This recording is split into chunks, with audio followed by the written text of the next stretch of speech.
Assalamualaikum warahmatullahi wabarakatuh.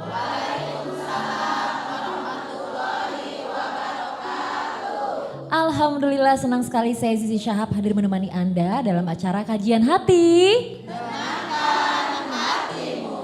Saat ini kita sudah ada di Masjid As-Sofia Bogor. Sudah ada juga Ustadz Hilman Fauzi di sini. Assalamualaikum Ustadz. Waalaikumsalam warahmatullahi wabarakatuh. Sehat dan semangat ya Ustadz? Alhamdulillah. Alhamdulillah, Masya Allah hari ini tema kita adalah jalan terasa buntu tapi sang pencipta selalu memberi pintu. Masya Allah.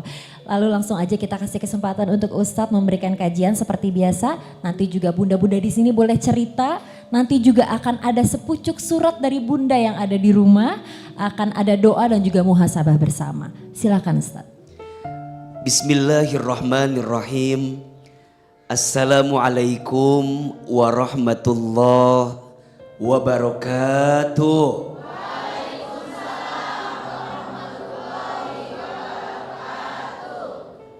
Bunda, ketika jalan terasa buntu, maka percayalah Allah akan selalu memberi pintu. Dalam hidup tidak sedikit di antara kita yang sering merasa lemah, yang sering merasa berat dalam menjalani hidup. Ada yang stres, ada yang frustasi, bahkan mohon maaf, ada yang harus memilih jalan mengakhiri hidupnya karena beratnya hidup yang sedang dijalani. Maka pertanyaannya, apa yang harus kami lakukan saat semua terasa buntu, saat semua terasa berat?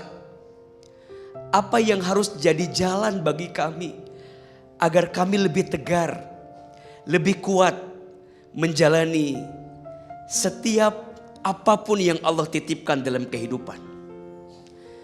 Maka setidaknya ada satu fondasi yang harus kita miliki dan terus kita kuatkan setiap hari, yakni iman. Apa? Iman itu kekuatan. Iman itu sandaran. Iman itu harapan. Orang kalau punya iman lebih kuat hidupnya. Orang kalau punya iman lebih tegar menjalani hari-harinya. Sebagaimana Allah Subhanahu wa taala sampaikan dalam Al-Qur'an di surat Ali Imran ayat 139. A'udzubillahi minasyaitonir rajim. Wala tahinu wala tahzanu wa antumul a'launa in kuntum mu'minin. Kata Allah, dan janganlah kalian putus asa, dan janganlah kalian bersedih hati. Kenapa? Sesungguhnya kalian itu adalah orang yang Allah tinggikan derajatnya, orang yang Allah angkat derajatnya, jika kalian beriman kepada Allah Subhanahu wa ta'ala. Pertanyaannya, ma ma'nal iman? Apa itu iman? Iman itu al-i'tiqadu bil qalbi wa iqrarum bil lisani wal a'malu bil arkani. Iman itu meyakini dengan hati. Iman itu mengucapkan dengan lisan. Dan iman itu membuktikan dengan amal perbuatan. Semoga seberat apapun hidup kita, sebanyak apapun ujian kita, sesulit apapun keadaannya, jangan pernah hilangkan Allah di hati kita. Ketika semua terasa buntu, percayalah Allah akan selalu memberi pintu. Bunda, kajian hati. Nangka. Sekarang saya kasih kesempatan untuk Mbak Cindy Sahara yang sudah hadir di sini untuk bertanya langsung sama Ustadz ya. Assalamualaikum warahmatullahi wabarakatuh. Waalaikumsalam warahmatullahi wabarakatuh. Ustadz, perkenalkan nama saya Cindy. Saya ingin bercerita Ustadz. Beberapa waktu lalu saya sempat diuji oleh orang yang paling saya sayangi, yaitu suami saya Ustadz. Saya telah menjalani rumah tangga selama 3 tahun. Namun ketika usia pernikahan saya menginjak 6 hari, suami saya telah melakukan KDRT kepada saya Ustadz.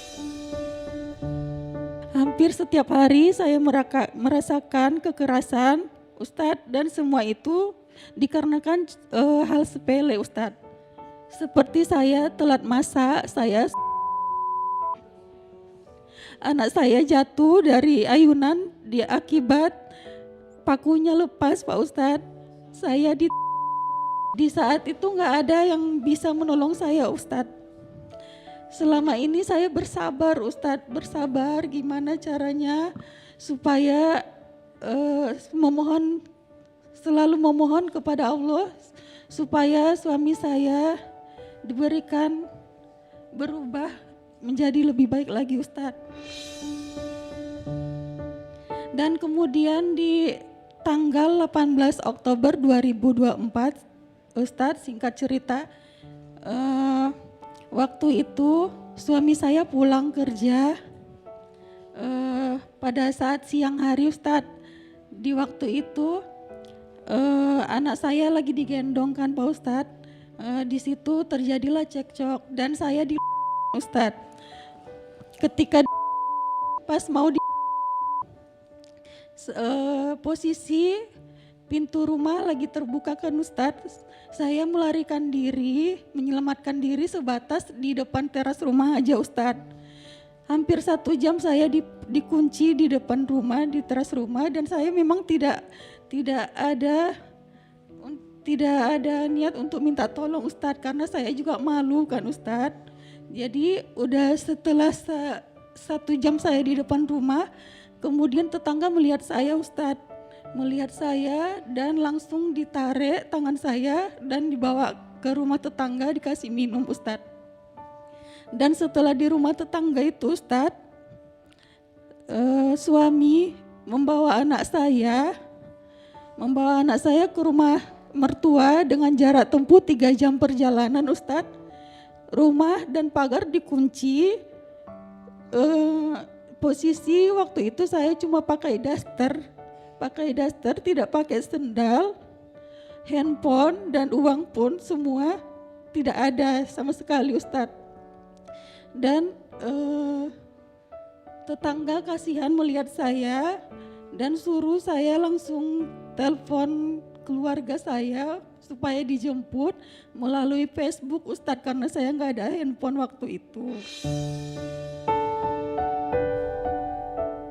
Jadi waktu itu di tanggal 12 Februari barusan ini Ustadz, 12 Februari posisi saya lagi sakit Ustadz, demam 4 hari. Saya datangi dengan baik-baik Ustadz, tapi nyatanya mertua tidak membukakan pintu Ustadz, tidak membukakan pintu sama sekali. Jadi waktu di rumah tetangga itu saya melihat mertua membukakan pintu Ustadz, membukakan pintu melalui pergi ke arah samping rumahnya. Dan di saat itu juga saya berlari Ustadz, saya berlari dari rumah tetangga menuju rumah tersebut. Gimana caranya biar saya bisa jumpa sama anak saya Ustadz. Jadi waktu itu saya udah masuk ke rumah itu Ustadz, langsung dikunci sama mertua biar mungkin saya nggak bisa bawa anak saya Ustadz. Jadi saya dikunci di dalam rumah itu bertemu dengan anak saya. Saya prihatin Ustadz melihat anak saya Ustadz. Kata mereka anak saya sama mertua gemuk, tapi nyatanya kurus Ustadz. Yang dulunya anak saya Ustadz riang gitu Ustadz, sekarang kemarin saya lihat bisa nengok atas, ketawa sendiri nengok atas Ustadz. Saya takut Ustaz, mental anak saya Ustaz. Sekarang posisinya saya lagi bolak-balik ke Polres Ustaz terkait kasus KDRT, dan rupanya mantan suami melaporkan saya juga terkait pencemaran nama baik Ustaz. Sekarang saya bingung gimana caranya Ustaz. Dan saya memang mental saya mungkin udah kena dan serasa trauma juga Ustaz. Pertanyaan saya Ustaz, bagaimana caranya supaya hati saya tenang dan bagaimana cara menghilangkan rasa trauma saya Ustaz? Terima kasih Ustaz. Bunda, Ya, Aa merasakan sekali bagaimana perasaan seorang ibu ketika harus dipisahkan dengan anaknya. Berkali-kali Ahilman sampaikan, kalaupun fase rumah tangga kita harus berpisah dengan pasangan kita, jangan sampai anak menjadi korbannya. Mantan suami ada, mantan istri ada, tapi mantan anak tidak akan pernah ada. Maka apa yang menjadi dasar harus memisahkan ibu dengan anak? Begitu sebaliknya, apa yang menjadi dasar memisahkan anak dengan ayahnya? Mungkin sebagian jawabannya mengatakan bahwa iya, biar saya nggak ketemu lagi, biar saya nggak ada hubungan lagi. Mohon maaf, anak dengan ibunya sampai kapanpun pasti akan ada hubungan. Betul? Anak dengan ayah sampai kapanpun pasti ada hubungan. Maka ayo, lebih dewasa dalam hidup. Ayolah, kita boleh berpisah dalam tanda kutip karena mungkin ada masalah yang gak mungkin bisa disatukan lagi, ya silahkan. Tapi jangan sampai anak dipisahkan dengan orang tuanya. Beri waktu, beri momen, beri kesempatan. Anak harus tumbuh dalam kebaikan. Mbak Cindy lanjutkan seperti apa Mbak Cindy ingin membela haknya. Karena membela hak dalam Islam itu adalah keharusan.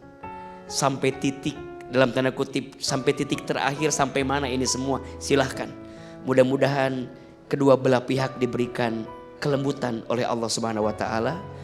Dan yang kedua, menyembuhkan luka hati memang tidak mudah, butuh waktu. Tapi sering Ahilman sampaikan ada 3 cara kita menyembuhkan luka hati. 1, istighfar. Apa? Istighfar, minta ampun sama Allah. Yang kedua, isti'anah, minta tolong kepada Allah. Mbak Cindy perbaiki hubungan sama Allah.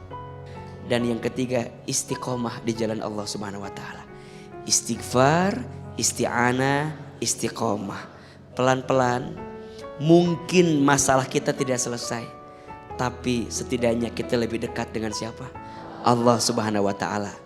Ada satu doa yang mudah-mudahan bisa kita amalkan. Doa ini agar kita ditolong oleh Allah. Boleh kita baca? Angkat kedua telapak tangan. Sekali, bunda sayang, pemirsa Trans TV, ikuti 1 kali. Bismillahirrahmanirrahim. Rabbana afrigh alaina sabran wa thabbit aqdamana wangsurna 'alal qaumil kafirin. Amin. Amalkan, bacakan, share sebanyak-banyaknya agar kemudian kita semua bisa mendapatkan pertolongan dari Allah Subhanahu wa Ta'ala. Kalau untuk perasaan ya Kak, saya merasakan sakit, udah pasti. Apalagi waktu awal-awal itu saya merasakan dunia saya hancur. Kemudian saya merasakan tiap hari itu sesak dada karena keingat anak terus, karena waktu itu juga kan posisi anak saya sama saya itu 24 jam nggak pernah pisah, apalagi sekarang dipisahkan begitu lama kan Kak, ya pasti hancur rasanya. Jadi untuk petikan dikaji ini sebanyak apapun masalah tetap Allah yang utama.